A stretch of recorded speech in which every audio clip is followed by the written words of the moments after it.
Good evening. The world today is facing global public health crisis, one that is redefining our relationship to government, educational institute, and even to each other.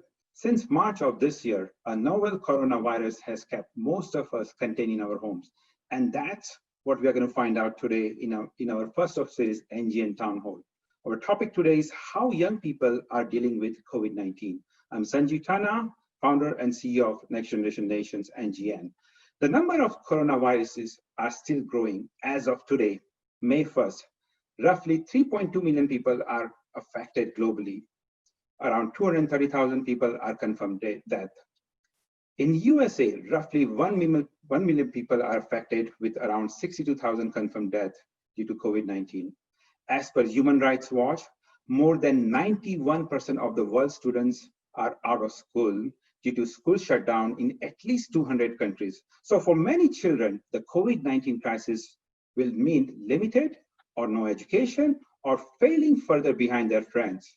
The COVID-19 crisis have exposed vast imbalance in public healthcare, internet access for children, and online learning. Many public schools, they still don't have online educations or don't have technology or equipment. Nearly half of the world does not have internet access. And that's what we're going to talk today on COVID-19 impact on youth.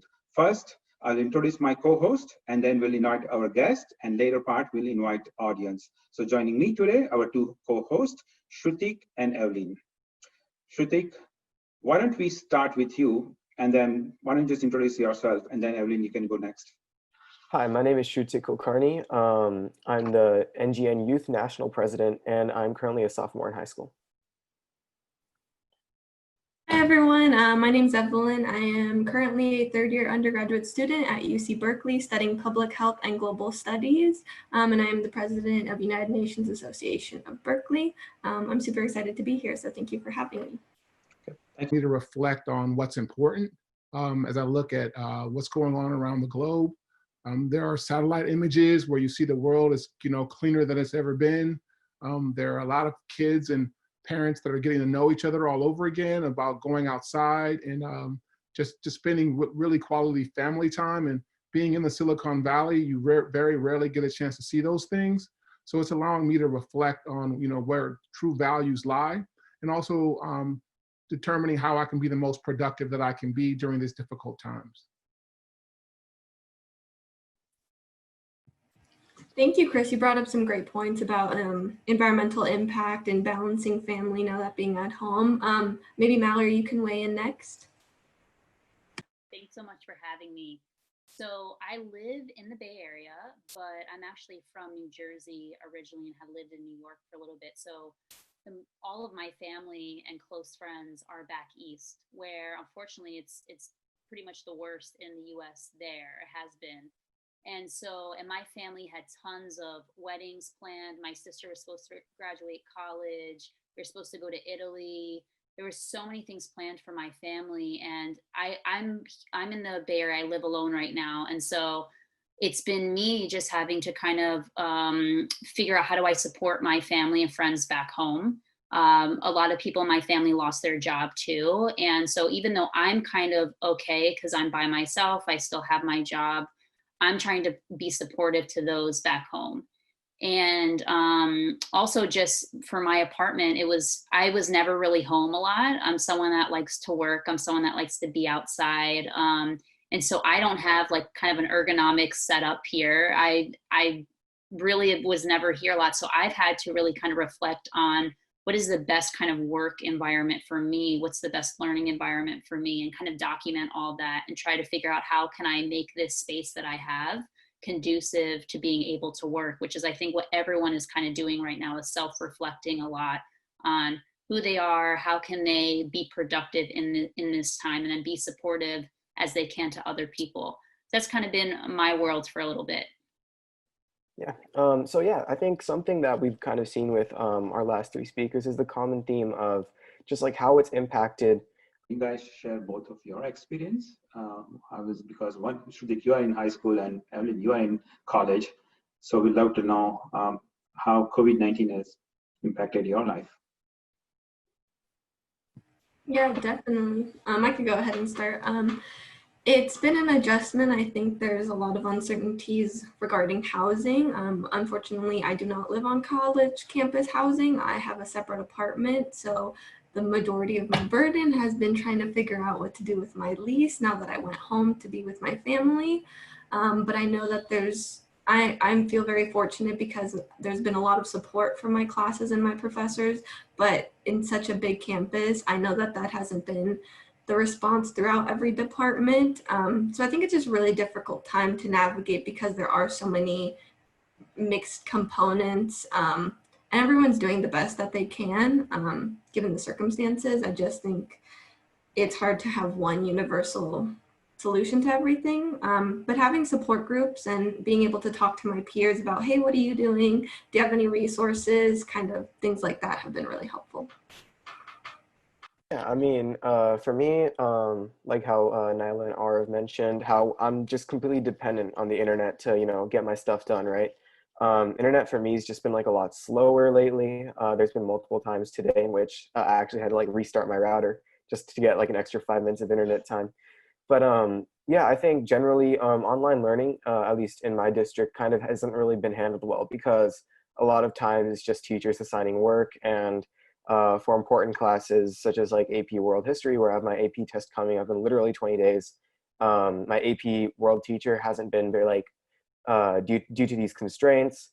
It's hard to like give feedback on like important steps or important like things I need to know on how to like become a better student, especially with these like important events coming up.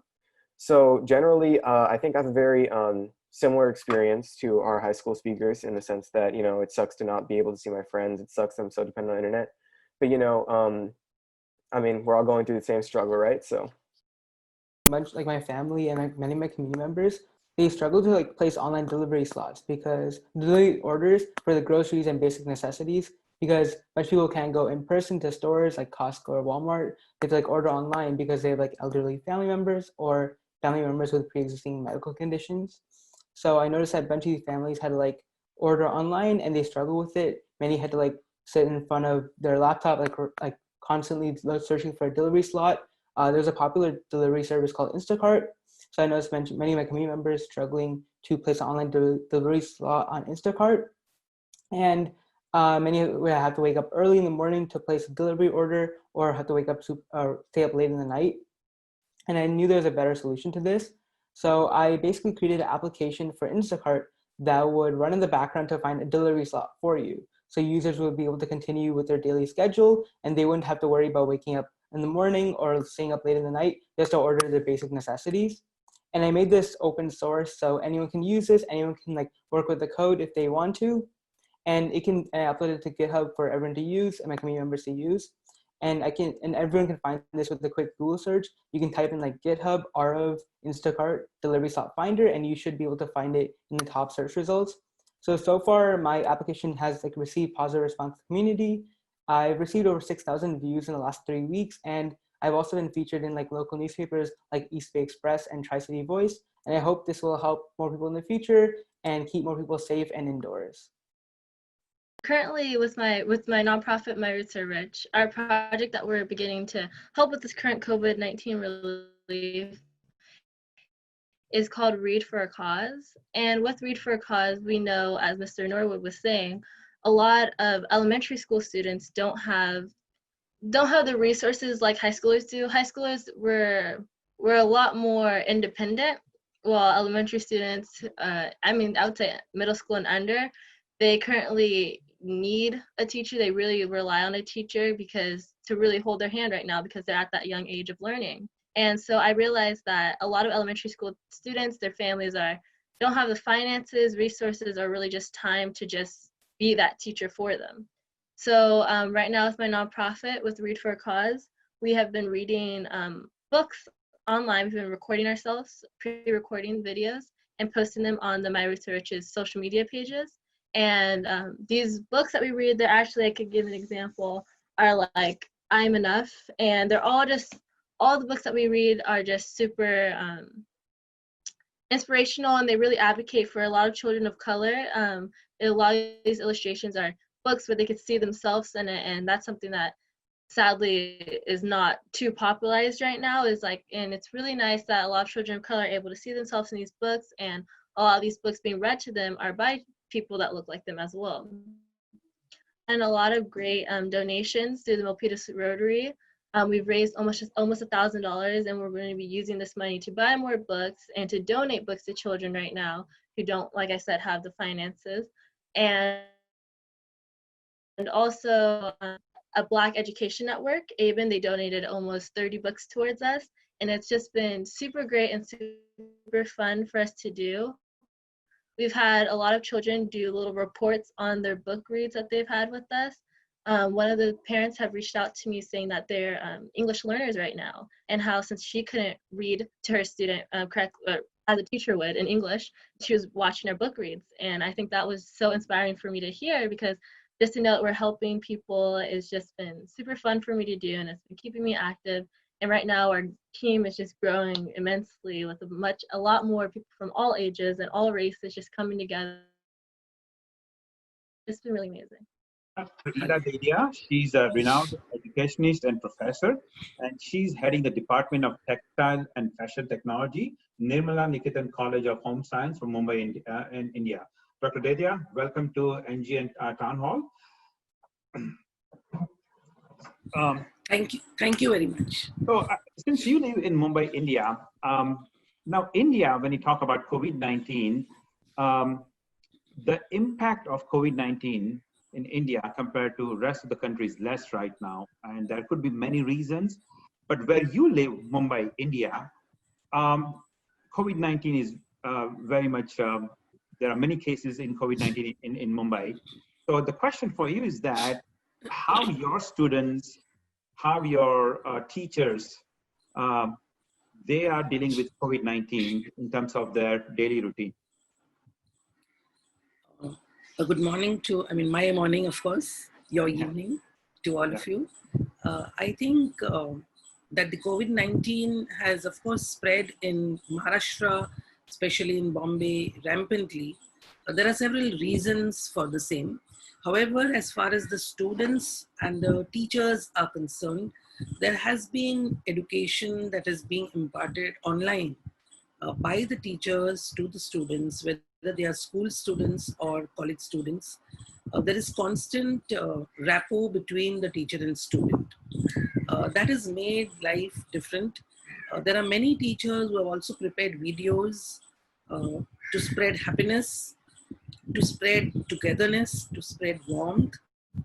And I will share later on with you the videos that the teachers have made, even at the school of Shishuan. Of course, at the college, there are words of happiness that are being shared. A lot of incidences where personal life is being shared by the student with the teachers. And I think that is where the difference is there. Because the students do not feel that they're alone. They feel that they have someone with them. How is that online education works in your college and the school which you are engaged right now? Are students taking classes online?